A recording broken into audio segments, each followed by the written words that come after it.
Responsibility. Who actually looked at the word in the way I wrote it up on the wall?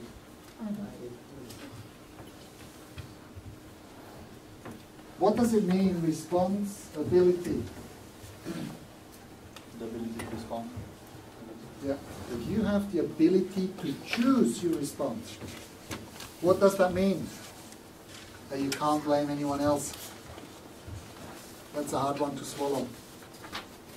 Because if something goes wrong, gee, who am I going to blame? Not you. I'll blame myself. Make sense? Actually, you shouldn't blame yourself. You should give you credit to actually have a crack at it. This one is really important because it's language, and I can hear that language, and you need to listen to your own language. How many of you guys use fear? We had fear before. The pain. We had fear before here. I fear that you're so much better than me, so I go on defense. If I come from the part of fear, we call that below the line thinking, because you give away all your power. And I want you to have power in life. And it starts right at the moment when you wake up. How do you get out of bed? What is your motivation to get out of bed? Expect the best, prepare for the worst. There is no worst. Life is a playground for me.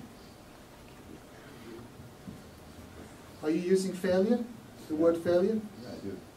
What if there is no failure, just feedback? Well, I never experienced it, but... Oh, You never experienced failure. We all experience failure. We all experience failure in some way. You're such a lucky guy. No problems, no failure, no failure. No wonder we're so the way I roll. If I would be 204, I wouldn't have any fear either. No, just kidding. But do you see how that works? The linguistics within your thoughts? Oh, I don't have a choice. I'm so stuck because I'm the victim. And why does it always happen to me? Why can I not have what other people want? And I fear that I always stay here, that nothing's going to change. And you just made a huge excuse because you gave away all your power. And therefore you failed. And that's why, because you actually had so many problems, you only focused on the problem. And when you woke up in the morning, you said, I have to get up. Because I must go to school. If that's the case, you gave away all your power and you say, I'm the victim because I don't have a choice. I'm really harsh with you guys here. But you do.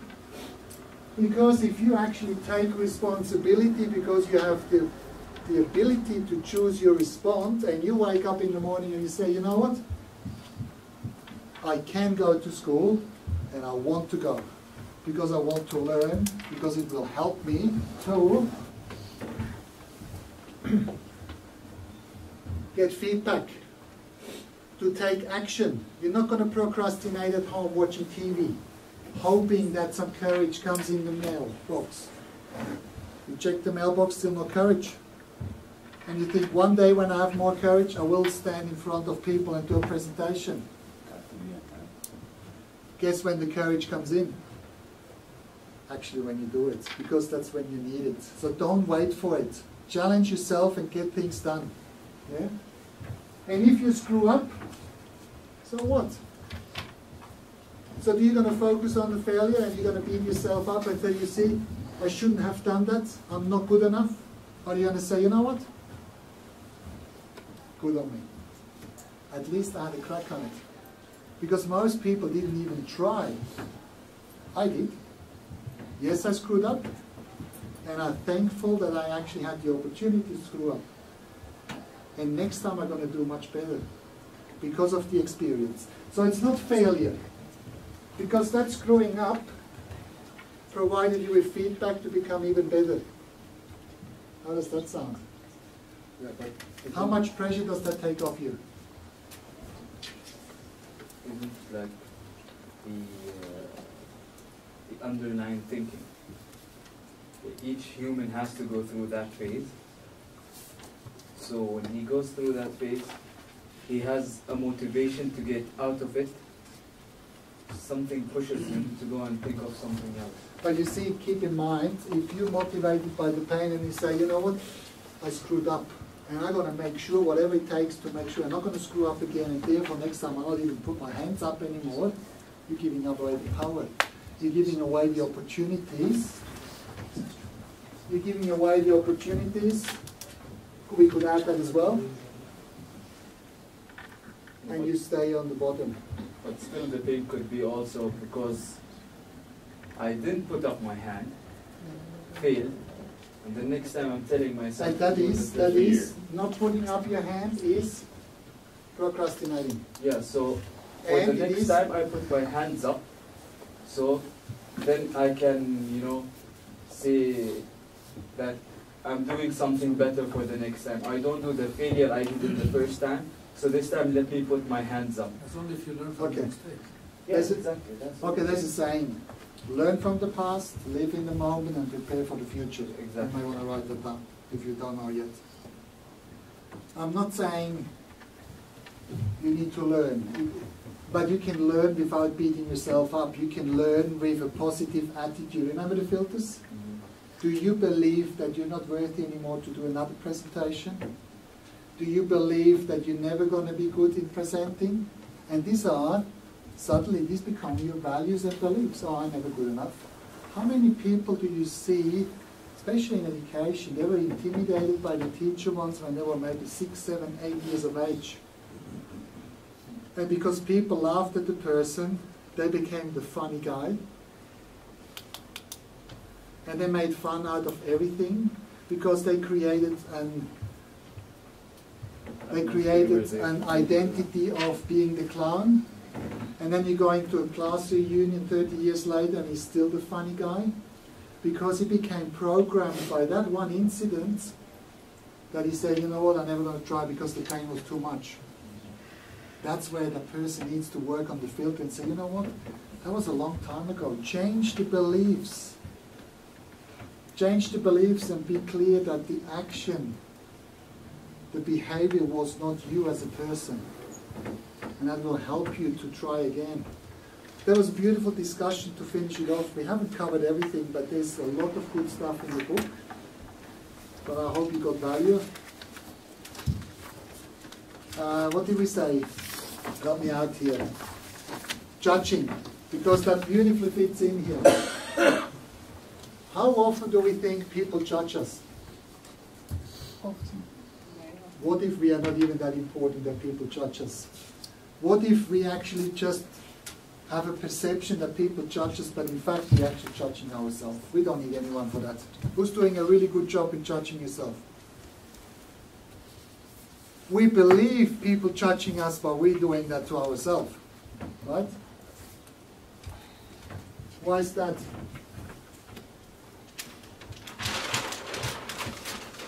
You are here.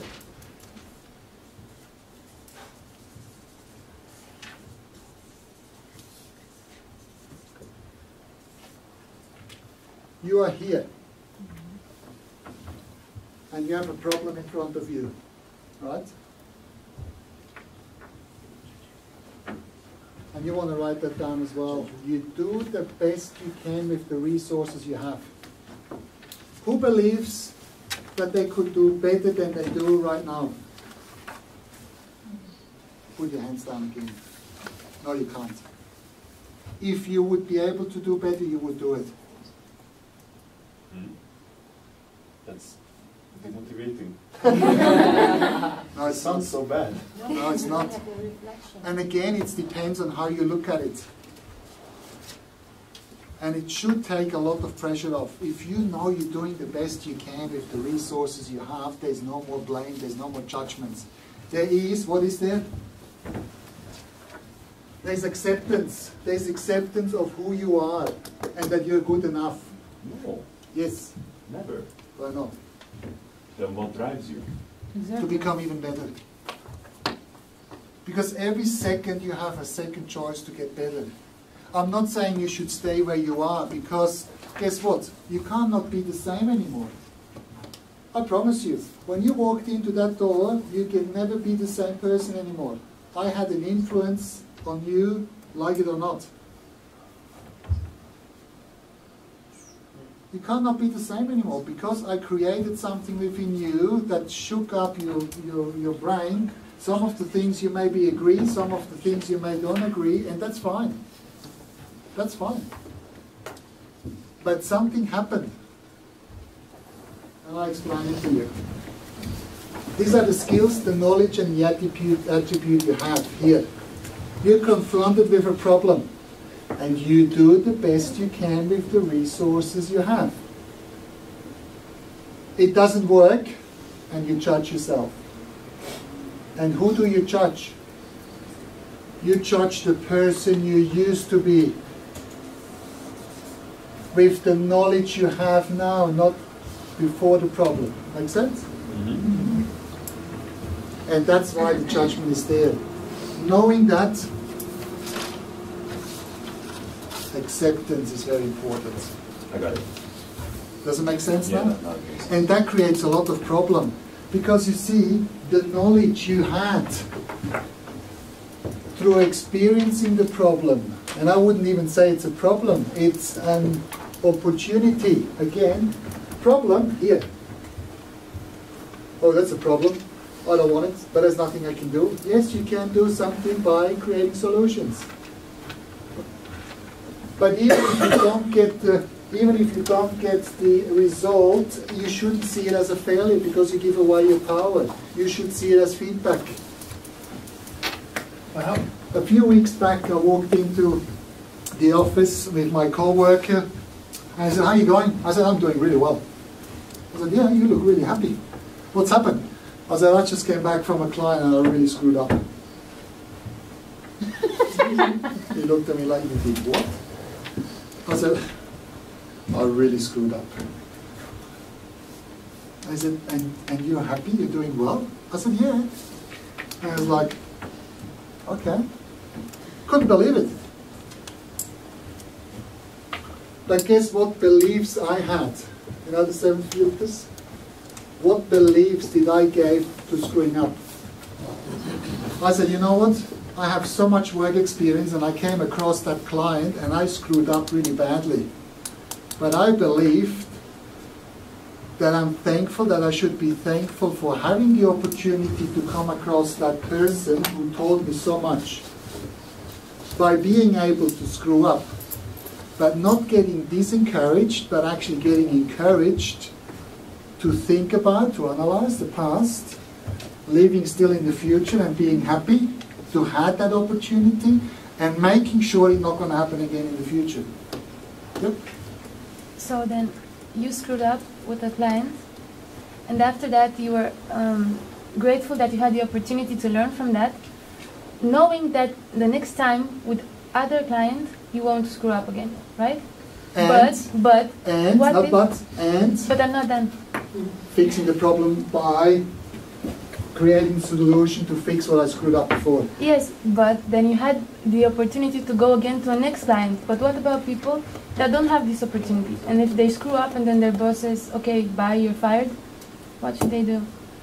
Because you had the opportunity to move on to the next client. But you see, you're coming from fear again. You're not coming from love. I know, he's floppy duck again. I just don't get it. There's so many emotions out there. There's so many emotions out there. And I was confused myself until I realized there's the core of emotions. And I say, either you're coming from fear of I shouldn't do something, or I don't want to try to make sure I'm not going to get fired. Pain. You're focusing on getting fired. And most likely, sooner or later, you will get fired. If you were fired after that screw up with the client, what would it So be what? Next job. So what? Next opportunity. So what? Does that answer your Is question? is that in my power? I did the best I could with the resources I have. Yes, I screwed up. Yes, I learned out of it, and yes, I found some solution to solve the problem. Yes, and then you move to the next client. Yes. But what if you are fired and you don't have the opportunity to move to the next Then I client? go somewhere else and find new clients. So basically you are didn't talking screw about... up knowing that you're gonna screw up. You screw up because you didn't know at that moment. After you screwed up, you got the knowledge like, what I have done was wrong. So if you had this knowledge before, you would have not screwed up. And you see, that's a circle.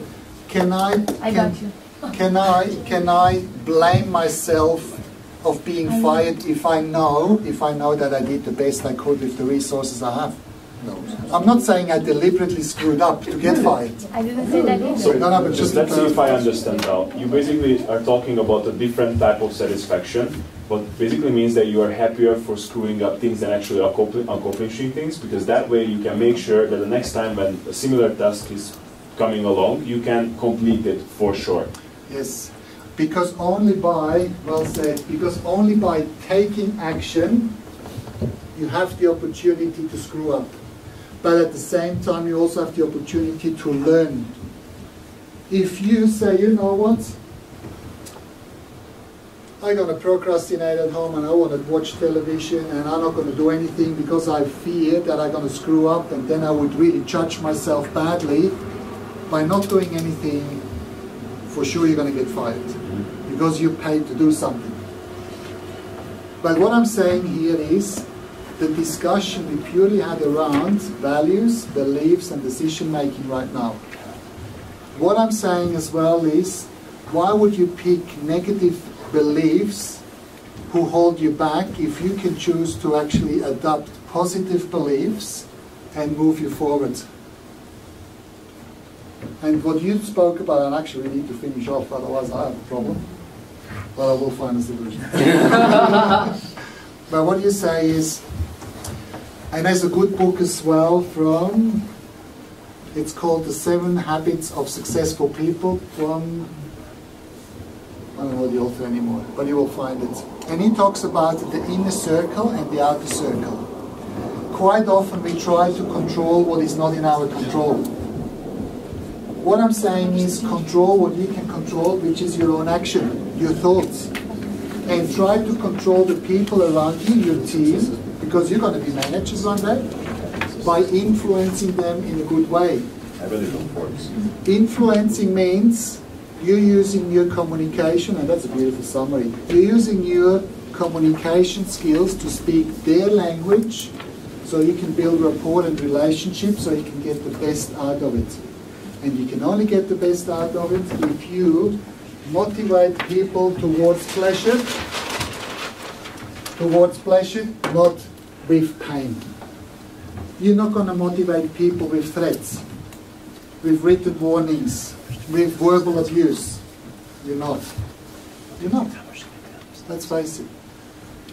You can rule them. You can He's really trying to save them. You can influence them in a positive way. But you cannot, as a trainer, by the way, because everybody looks over, you cannot, as a trainer, I cannot be responsible for your action. Thank you. No, I cannot. That is your responsibility. But my responsibility is to give you the best opportunity of education so you can make the best decisions for yourself. And just to finish off, leaders are not creating followers. Leaders creating more leaders. Keep that in mind. Very important. Yeah? Guys, you've been terrific. I loved it. Thank you very much.